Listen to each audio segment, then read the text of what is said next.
Er du klar, Kasper? Ja. Skide godt. Goddag og rigtig hjertelig velkommen. Vi står her på kanalen, og jeg havde egentlig tænkt mig at invitere den her fantastiske mand ved siden af mig, Chili Claus, ind i studiet, når vi ramte 50.000 subs på kanalen. Men jeg tænkte simpelthen, jeg kunne ikke vente. Og nu bød chancen så. Og nu står du her i køkkenet på Nørrebro, Claus. Det er rigtig hyggeligt. Ja, tak fordi I må komme. Ja, det er sgu mig, der takker.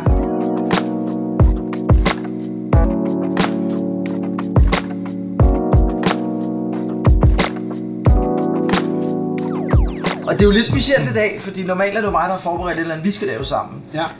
Men jeg har givet dig lidt frie tøjler. Du er en rar mand. Ja. Det må vi se, om jeg også synes om et det tror jeg. Time. Jamen altså, jeg tænkte, at vi skulle lave en chili sauce af nogle tørre chilier. Ja. Og det er jo nogle chilier, som skal over i gryden og rehydrere. De skal lige trække noget vand. Mm. Og så har jeg taget lidt forskelligt med noget hot sauce, som jeg tænkte på, at du måske havde lyst til at smage. Ja. Så jeg håber, at vi kan arbejde lidt videre på det. Det skal lige stå og hygge sig lidt. Og så ender det forhåbentlig med en eatable chili sauce. Og hvis du har lyst til at smage mere, det ved jeg ikke, Jakob. Det er jo helt frivilligt, hvad man har lyst til at smage. Men det, jeg synes, der er så fantastisk, det er, at chilier har jo så utrolig mange forskellige smage og styrker. Og, så jeg tror, at du vil få en oplevelse. Ja, det tror jeg også. Det tror jeg også, I får derude i dag. Ja. Altså, jeg er jo efterhånden kendt på kanalen for at være lidt af en vatpik, når det kommer til stærk mad. Det kan jeg slet ikke forestille mig. Nej. Altså det bliver lidt improviseret, fordi vi har jo ikke noget manus, vi kører efter, så skal det ske det. Nej. Men jeg tror, at det er en lille fin plan. Og jeg har taget lidt forskelligt med. Jeg har taget noget tørre chili med. Ja.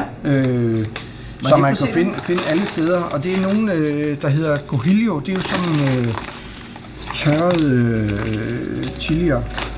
Og der er jo rigtig mange, der dyrker chilier, og så får de en frygtelig masse, og hvad skal de så gøre ved alle de chilier? Og der kan man så tørre dem enten i en dehydrator, en tørremaskine, eller man kan også tørre dem i ovnen. Men det vi gør med dem her, det er, at nu er de jo tørret, så skal de faktisk rehydrere igen. Så de simpelthen absorberer noget vand? Absorberer noget vand, ja. Men inden vi gør det, så vil vi lige rense den og pille frøen ud af den. Der sidder en masse frø inde i, som vi ikke gider at have. Fordi de giver dem måske bare allermest noget bittersmag. Ja, fordi jeg synes, det ofte man hører snakke om, at frøene, det er det, der gør det stærkt. Men er det ikke en røver? Det er en røver. Det er faktisk frøstolen, der hvor frøene sidder på. Frøene, de er ikke det, der er de stærke. Nej. Men jeg har taget nogle andre med, og det er så nogle, der hedder Diabol, eller også, som man kalder som Pia. Dem kan man, hvis man ikke synes, det er ikke så frygtelig stærkt det her, så kan man toppe dem med nogle af dem her. Okay. Det der er fantastisk ved dem her, det er, at der er jo en helt vanvittig smag i sådan nogle chilier her. Fordi når de bliver tørret, så sidder alt smagen jo tilbage, men væsken er selvfølgelig væk. Ja. Men de der, de skal bare lige på en pande i 1 minut. På en knaldhård pande.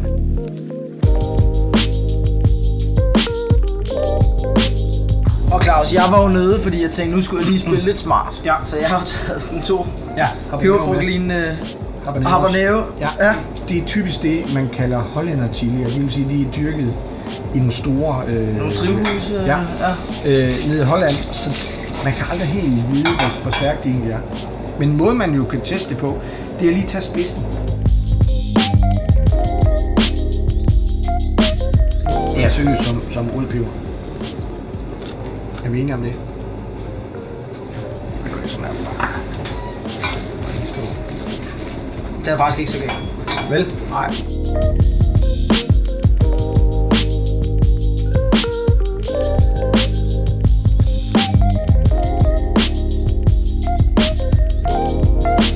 Og hvad er det mere, der skal i sådan en chili sauce?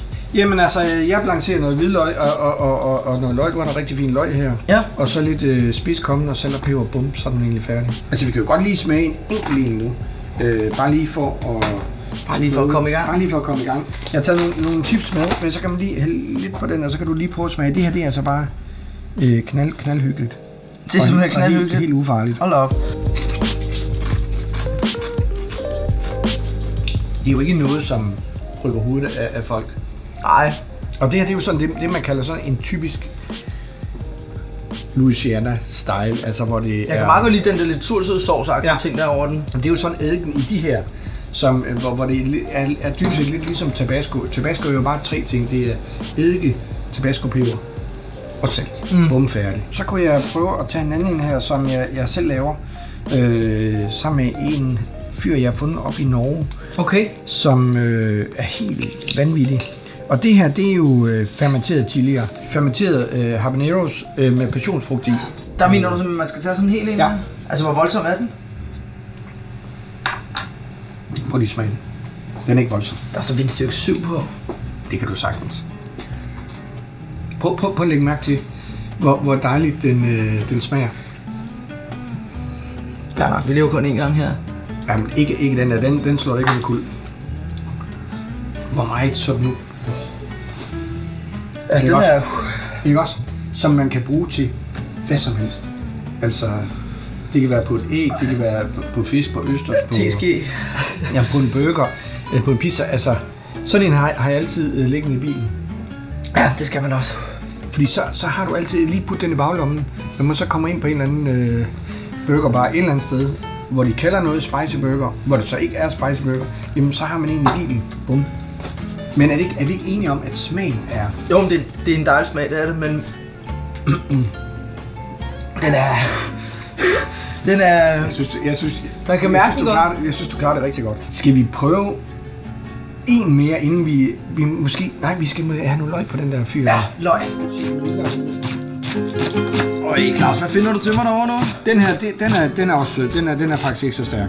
Det er en hot sauce med jalapenos og estragon i.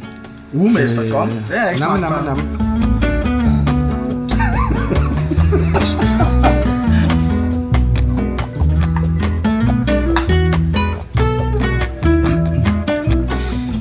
Det der er så dejligt ved dig, det er, at det er dejligt at være sammen med et menneske, der har lyst til at smage forskellige ting. At du ved, at der er sådan lidt åben, okay, det kunne jeg godt tænke mig at smage. Det er knaldhyggeligt. Men jeg synes faktisk, det er ret unikt at prøve at smage på dem på den her måde. Ja. At det ikke er bare fordi det skal være stærkt.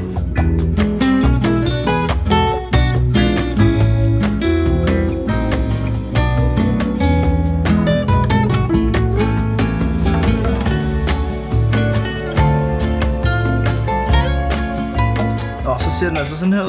Ja. Og man kan bare se strukturen i det igen. Præcis, og så er den lige suget noget væske, og ligesom genetableret sig på en eller anden måde.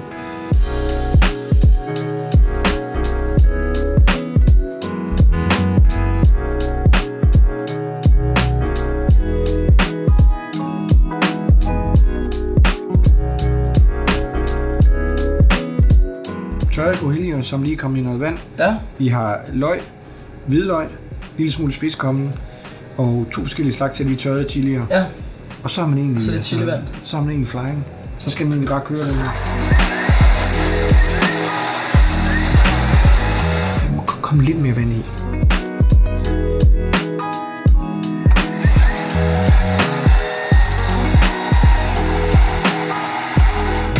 Men det der synes jeg er fantastisk, hvor meget krop det egentlig har. Så simpelt. Hvor meget der så kunne jo bøvle ned i en ganske almindelig plain kødsovs. Ja. Fordi i stedet for fong, altså det giver wakker. Ja, og jeg synes den er sjov med spidskommen. At den giver lige et lag, ikke?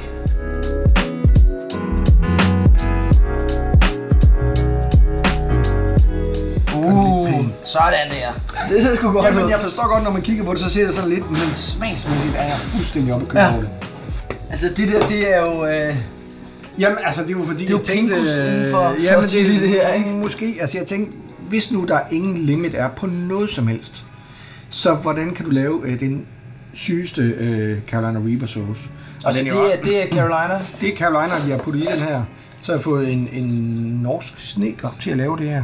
Så er der i alt 17 flasker. Grunden til, at der står nummer 18 her, det er fordi, det er sådan en prøveting, som man kan gå og smage. Og så er det et tryk fermenteret Carolina Reaper. Labelen er lavet på sådan noget japansk papir og i store flasker. Og den smager helt fantastisk. Så hvis du har lyst, så vil jeg gerne hive proppen. Så er det jo sådan noget som det her, det er fermenteret, så kan det jo i princippet holde forever. Det er jo lidt ligesom med vin, som er også... Ja, det er klart, hvis det bliver 50 år gammel, så bliver det måske lidt sjovt. Men jeg synes, vi bare lige skal prøve et lille snip af den her, hvis du har et par skeer. Jamen, det kan godt være, jeg ikke skal have den. Ja, jeg tror simpelthen, den er der nu. Og så bare... den er kras, den her. Men kan du godt... man kan allerede fornemme, hvor meget, hvor syg det er. Ja. Jeg dør jo af det her. Nej, du kommer til at leve af det. Ja, det tror jeg gerne. Du dør ikke, du kommer til at leve. Skål. Du har taget mindre end mig, simpelthen. Jamen, jeg vil gerne tage Nej, jeg skal bare høre anden så voldsom, altså. Nej. Men lad os smage det. Ja. Så kravler man ligesom op på en helt anden hylde. Men den har en fantastisk flavor. Og så kommer den lidt langsomt. Man har lige et vindue på 30 sekunder, hvor man kan smage det.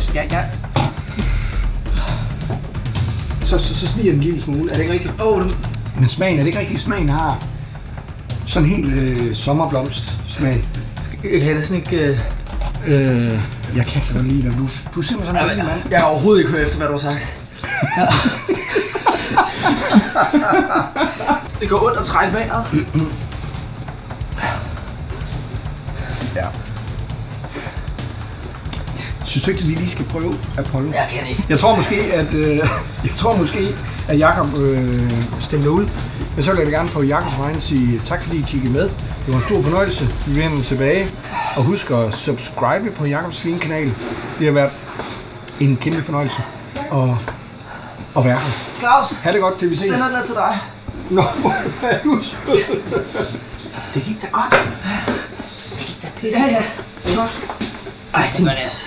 Ja, det gik godt. Hvad med alle de andre? Det må vi have til gode til, ikke? Nu tager vi en kop kaffe, og så... Er det ikke det, vi gør? Jo. Let's do that.